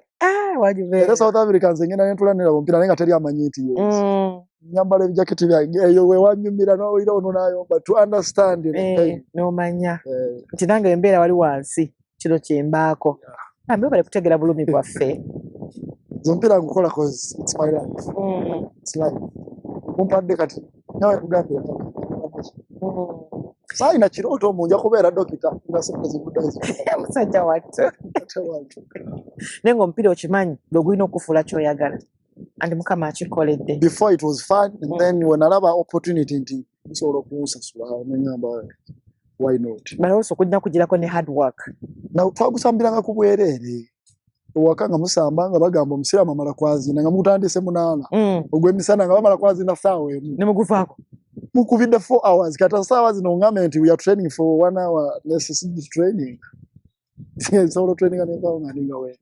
So what advice would you give omwana aliyo nga yeekanye ne gwa mulimu nga si mupiira afunye opportunity naye nga bamugamba kola okuva ku mulimu alina kukeera ku makya paka lwaggulu naye nga alaba kumanya ki kyoyagala kintu ekisinga obukulu teri kintu kibi nga kukola nga tomanyi gy'olaga oba olikola bukozi nti you want to survive then oba oli ku kikyamu naye if you have a target mu bulamu n'ogamba nti I want to be this obviously ebyo tosobola biwuga nti am Ruth njagala kuba kino noba saa 12 ku radio jakeri without nga the negative side of it. Yes. So kati if you want to be something look at the bigger picture. I want to be this. Focus tunuulire ekyo. Bino ebigiramu ebyo obviously singa buli kimu kya singa buli muntu focus kikolere saba Katonda aziwantisa. Aye n'abalala batandika n'ogumanyiira agufunye n'agumanyiira kyekimu n'abasambi b'omupiira tunyumya nze omanyi tuloba abasambi abamu bwe tutula basambi abalala obviously okugera tekubulayo naye ng'olaba someone alina engeri gye yeeyisaamu nga he has a contract naye nga alina mentality alowooza nti akolera oba mirimu kye gya gavumenti gye batalitayari nga musomesa balitayaringa naye but osobola okukola for more than 20 years. Naye omusambi w'omupiira you have a contract of 2 years. So you have to respect these 2 years. Because you have no guarantee about the next one. No guarantee. So you have to respect this. You don't know who is watching. Yeah. Yes. So make sure you protect this. Nti no embassy finyo walala wengenda. Bano they can renew my contract. So byokoleramu bye bireetera either okugoba oba okusigalawo oba okweyongera. So if you don't respect what you have now, how do you expect something bigger? Kyekyo mulamu batasobola ku maintaininga mutwalo kati ojja kuuma empiko. Bane Bible egamba n'akatono kajja kuggyibwako ate alina ekindi yayongerwako. So you respect what you have. Yes. katowe todda mu birimbo I'm going to be this before yeah. Walafunyeko injury kisaawe. What happened? Iyo gye twasomako wafuna uwundi mu mupiira. ACL. Ngenda okusajjala it might take me a year over 9 months, not less than that. Ekikuleka gwe ng'omusambi. You accept it happened, you can't run away from it. So the stronger you are, kudda amangu. Do you train? Do you still train? Ngenda mu gym to prepare before the surgery. Sirina kyensobola kukola sola n'okudduka. Okutambula nakatandika okudda mu nembadde ku migo. So I'm working on my strengthening then before I go for the surgery. Atala mupiira ogwo so omusigira ekifaananyi, what happened? Tried to samba Gambia international friendly. Twali Morocco last month. So omusajja yankoona. So yantomera eno nga nyimiriza okugulu. Awo nalisa balance bulungi. So nekugira. Nekwekaaka. Nekutambula ya. Kati surgery bagenda gikola ki? Kwa balongosa ki? Balongosa ACL. ACL kye ki? Mubamu ekinyama ekigatta muneno. So kati kyakutuka. So kati basala somewhere else ne bagigatta. Yesoose. Yeah. Enjala y'amaanyi. Bino okumenyeka mukono itsi. Bino byo tubiri. Bya bulijjo. Because kitwala myezi ebiri neno, this is the worst thing that comes. Because there is no shortcut. Tosobola kudda mangu nti oba ki. 1 year, that's a lot. Yeah, 9 months, 8 months, 7. Kisinzira the stronger you are. Kuba kiva ku bwongo okuwona amangu. Ndi mwagizi wa Liverpool. Mosala bwe yafuna injury nakaaba kwa mpira ningulaba. Naye nakaaba namulaba ng'akabanga nange nkaaba. Banga ndaba injury nga omusajja tagenda kudda tetumwetaaga. Omanye kubanga ogwanye ye. Naye bwe yadda tesigala nga kyekimu. Sometimes it takes time. Kibutwalira ebbanga okudda because omwaka mulamba nga tosamba it's long. Omusambi amala a week without training. What do you feel? Where are you going? But kati omwaka. Very well. Ije bitambula mu. So mulanga akawa, it's not the pain. Yes. It's the Period ngatali ku pitch. It's the most painful part. Oh dear. Nebu no bulumi batukuba bulijjo ne bakukuba ne bakola ki. So wow. That pain into how long am I going to? So who is going to cater for that? Is it you or the Uganda Cranes?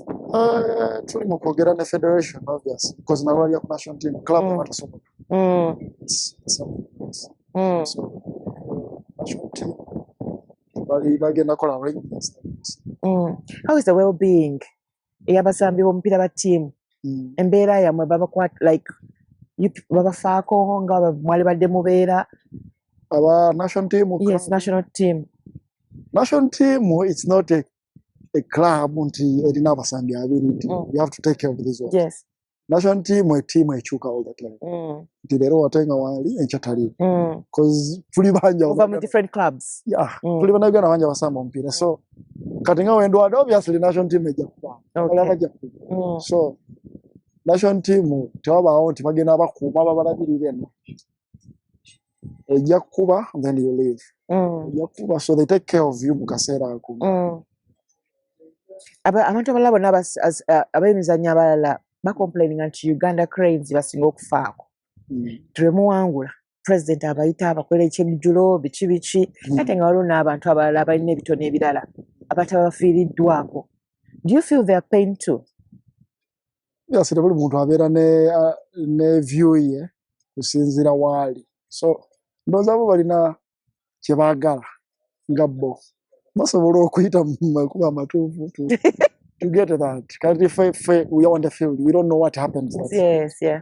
Tumanyi what happens after echi. Tumanyi lwaki president ayita mmwe. Yeah. So we don't know that. But obviously, if we talk about numbers, then we have to put in a number. Only to match matter. Yeah. You see about America, babeera.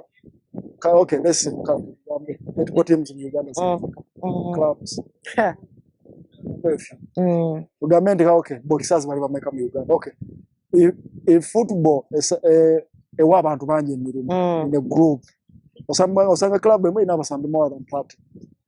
abali employed more than 31 club tunosanga clubs nyingi mu Uganda so obviously budget tasobola kubaye kamsa omukulu w'ebikonda agenda kulwana mirundi emyaka timu y'omupiira egenda kusamba almost all the time ate how many people Uganda Cranes erigenda South Africa how many people abantu balinga 50 basambi bakochezi biki balina okulya budget tasobola kubanga yangi it can't be voilà jere bikonde bisobola okujiza nambo mupiira so they should balina okutuula then they see balaba government but they can't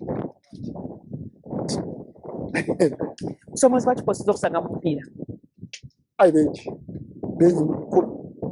musamba byakusaaga osambira mu bigere iki those are normal things omusambi era nti tusokoze bakutulira kwe abasambi tufunye somese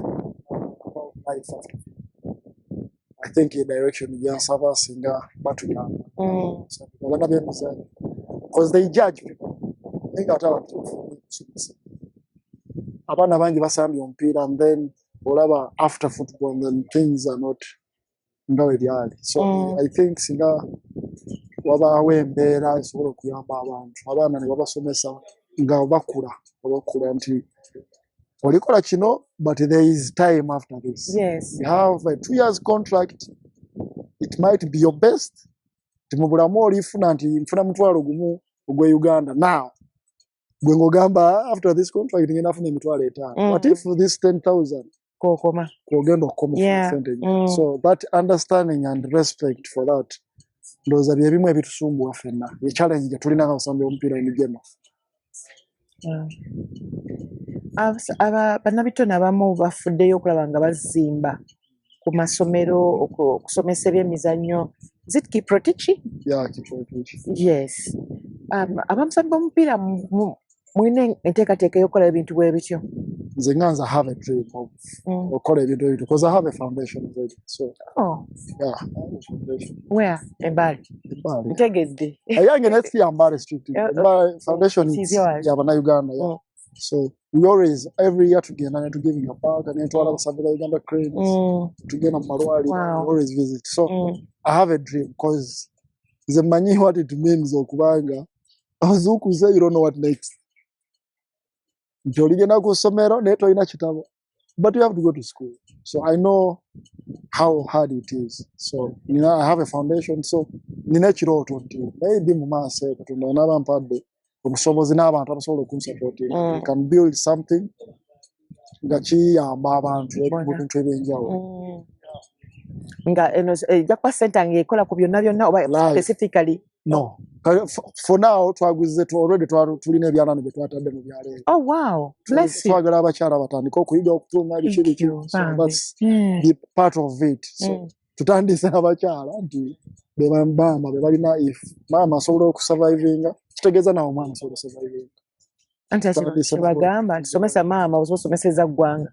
So tugezaako okulaba nga if omukadde asobola okufunawo 1,000 wasobola okuwa omwana okugula amazzi ng'agenda ku training then it's okay. Kiki weetaaga? Kubanga abalabi bange bamanyi okubeera generous. Kiki waleetaaza okuyambibwa mu nsonga eyo? At the moment tulina ekifo kye baatuwadde mayor atuwadde ekifo kye twagala renovatinga tugenda obaasa because ebyalani byo twaguze tulina ebyalani nga 20 so tuli kunoonya kasente kulaba nga we renovate the place because tumanya with the near future tusobola ofuna abantu abaffe tumanyi because ebya government tumanya ogenda okera ku macha nti wano holo bagitwala so if we can have our own place don't take abakyala nti this is the place because for now twagala soka bayigiriza kutunga visible parts because we always take parts to tugaba but omwana omwala omwa part kamuyambye but if we empower them with our knowledge we tulite tuliwo she can survive that's kye tuligezaako okukola kyobula twafunye ebyalani batandike okubaako bye bakola mambe mukama wow so muntu aba yagala kureachinga out akola atya? Through my platforms ne number z'essimu zange eyo yennyini nti bakutawaanya nnyo nina ya foundation Ntuwe ya foundation. 0701 0701 888 888 055. 055. Yeah, Airtel. Okay, ate media platforms? Media platform kuliko ezange nobeerawo ne Ismail Watenga Foundation. Okay. Then neyange mwennyini Ismail Watenga. So whoever. Ekyo mukoledde? Yeah. So Watenga bakispellinga batya? WATENGA. Okay. Oh wow. Oh now team y'omupiira gy'owagira etabi Uganda Cranes. Manchester United. Tabakuba omusanvu. Naye nga tubakubye Ki7 apo okimanye ekyo ggwe. tubakubye emirundi mingi. Mu ttiimu yammwe yatereera. Kati naffe tuli mu mbeera gye mwali. I know. Twezinga ne maama Bako twafiiriddwa akaana. Good player. Yago. Ene bafudde babiri naye kwega kati ngaffe Liverpool. I know. Chicho, gayo yosa kumwogera coach. Yogo Jota. True definition, the other version of Cristiano Ronaldo. No, it's not about talent. Because and they were friends. Because gwe mupiira, football is about working hard. Baja balina talent, but who is willing to work hard never succeed. Yes. It's very hard working. Very hard working. Bambi, kama akawumaze mirembe. Yeah. But olaba abantu abo gye bawagiramu emipiira ne talent. Do you think Uganda is okutuuka kaawo? Okuwagira. Yes. Kasita tuteekawo embeera eyagazisa abantu. Kasita embeera ebaawo nti omupiira gunyuma abasambi, because now the challenge eriwo nti lwaki kiba kizibu omupiira gwaffe okunyuma nti abavaamuuko be bafuluma. Abavaamuuko yagenda nakubuuziza wali. Nti olaba kati, let me give you an example. Olaba Tanzania, they can abasambi baba basinga bali waka. Bali waka abasambi. South Africa abasambi bali waka. Yes. They have the quality. Negative quality entone yebambye. So it's a very difficult. Abasambi bawagiza okumira omupiira baba baka-connectinga n'omusamba mbere. Ate n'afuluma. So if you can make omupiira okunyumira abantu, obviously numbers can come. Tulina kukola ki okubafuma nga muli wano nga temufuluma abawatenga? Kubanga club zisustaininga abasambi. Kyetaagisa ki? Try us tulabe batusobola okweyisaamu akabbo. Sponsors. Sponsors. Omupiira gulibeera sponsored. Let me give you an example. In South Africa, every month, the team have more than 2 million rand. Oh wow. And that's something like 400 million per month. So obviously the team have so kati wane wafe it's difficult. Alaba nti Lawrence Mulindo doctor. Agula omusambi wa million nsanvu agenda afuna million nkaaga at the end of the season. It's passion. But how many people will be like that? Tebaguyingiramu, it's a business, but it's passion. So if we can make it like negukura negutuuka ka, it takes time. Okay. Yeah. Maybe t-shirt yo eina max nyingi. Eno t-shirt ye eno t-shirt ye t-shirt jenina ya qualification. Ya kwata qualifiers last game. Ejo wakwatiramu? Eno jala kwatiramu. Era gwangamye nti leero omujozi gwa Uganda Cranes sirirayo mijozi.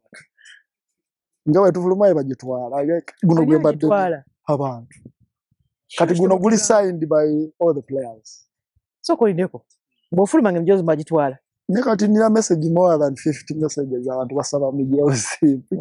Abawagizi babayo ng'ayagala kwambala Watenga. Bambi. Mwamuyimirawo tubasanga wa akafuluma tukukwambula. Bagitwala. Kati guno gwe badde yo nagwo ngamba obviously. Guno nakyo gwe wagusigaza. Guno anti guli signed, it's a souvenir. Okay.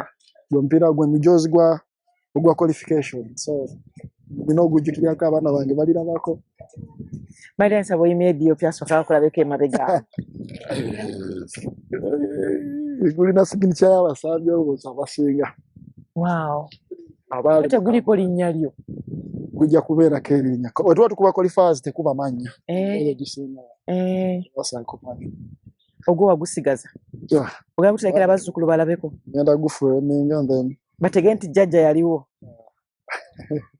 Are you dating? Are you seeing someone? Are you married? No mukazi. No mukyala n'abaana basatu. Naye kati oli Ismail. Olina omu. Ndina omu. Shali yagamba bana. Sirina. Atega. Amanyi kyotegeeza. Ruth yaba okusustaining abantu abo bonna. So if you want to give the best, obviously no focusing abantu. So omukyala Munnayuganda? Munnayuganda. Bambi. Nayo kuva mu ssomero. Wembaali. Nali musajja ali serious.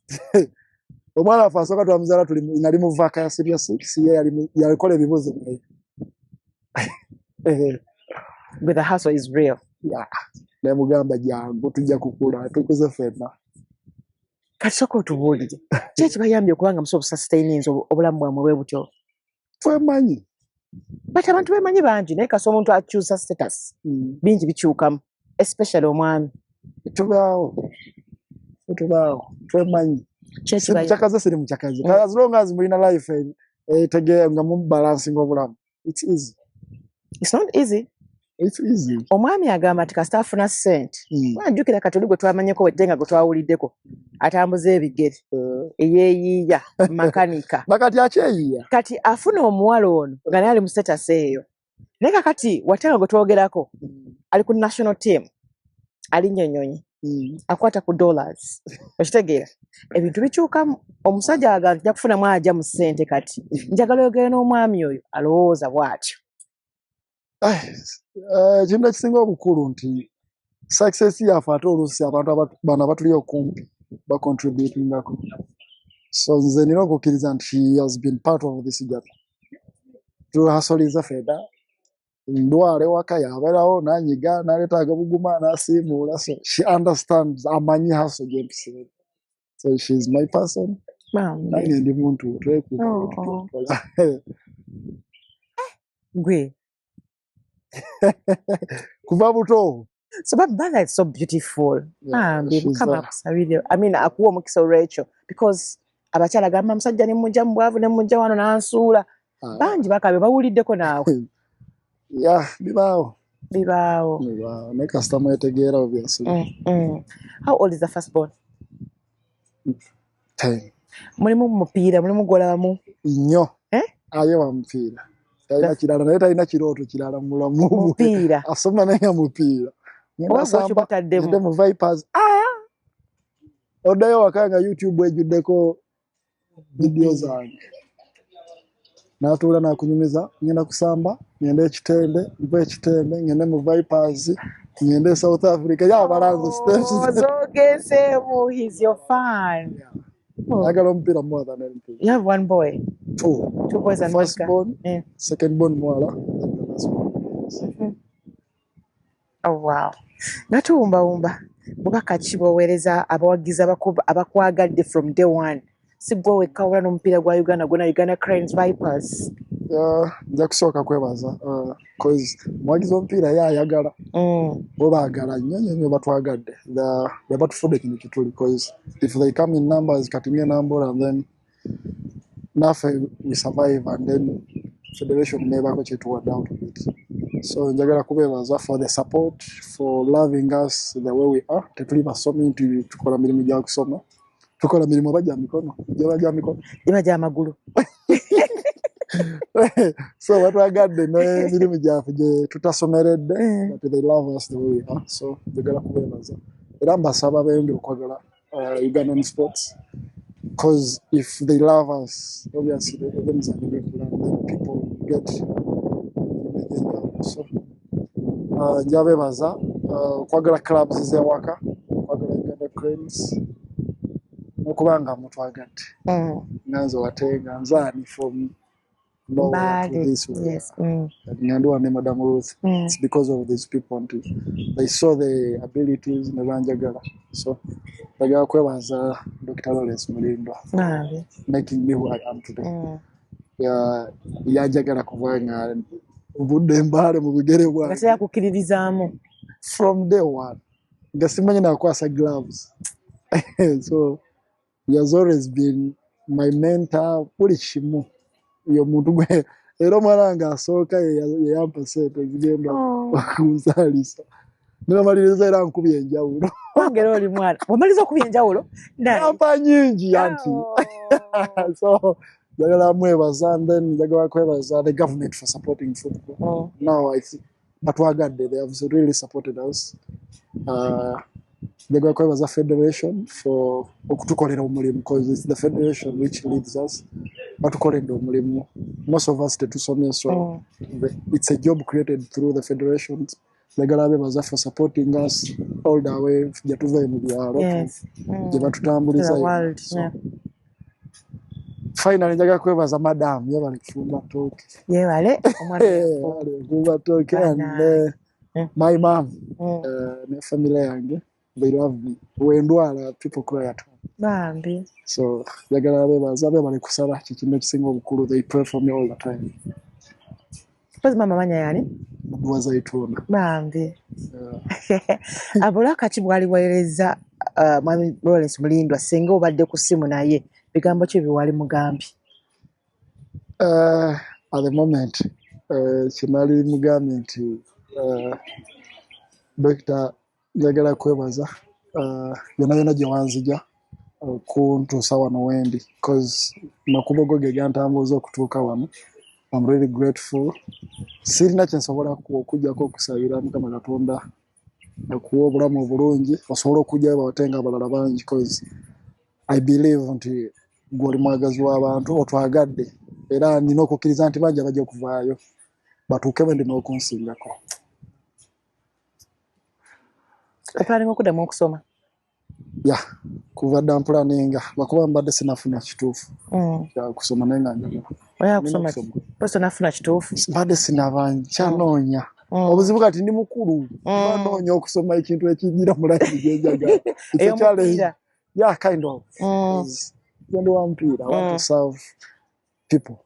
Because nina academy nge njagala kukola kintu ekinagezako directing abantu. Your area. Thank you so much for your time. Welcome. Feba, we are so humbled okubanga nambe mu fe tumulina. Tuyanza nnyo akadde ko tuwadde.